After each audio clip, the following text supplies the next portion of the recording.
Mark in Taunton. Mark, good evening.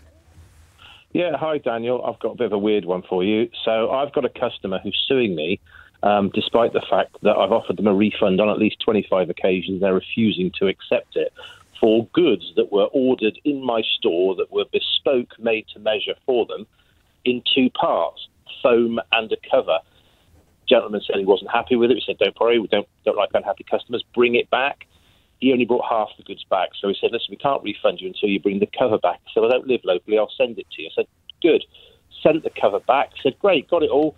Let's have your card details and we'll refund you. He said, no, refund it to my bank account. I said, we can't do that because you pay by debit card. They want to keep the points, don't they?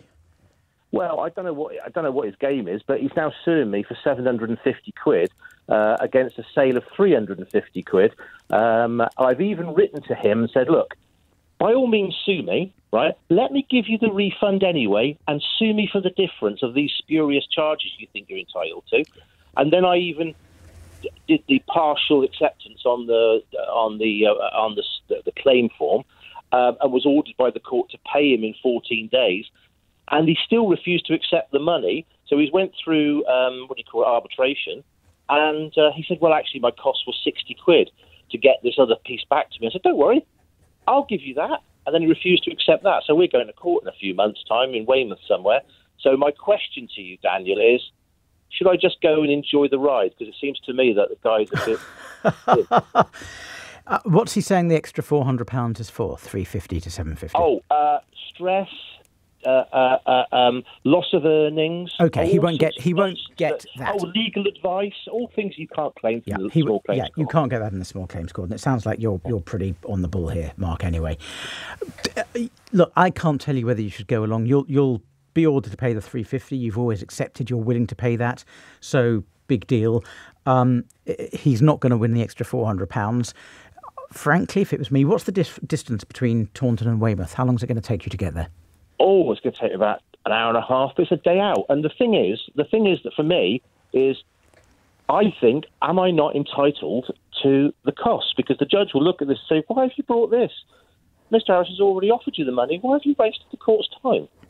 Well, in small claims, it's very difficult to get costs, and just getting the law wrong isn't normally enough. You've got to act unreasonably, but people get the law wrong all the time, and that's often not enough to be unreasonable conduct. But of course, you're not incurring any legal costs, Mark, if you're doing it yourself. No, not legal costs. I mean expenses like travelling and that sort of thing. That's again tricky because still technically you've lost the claim. You've accepted he owes you, or you owe him £350.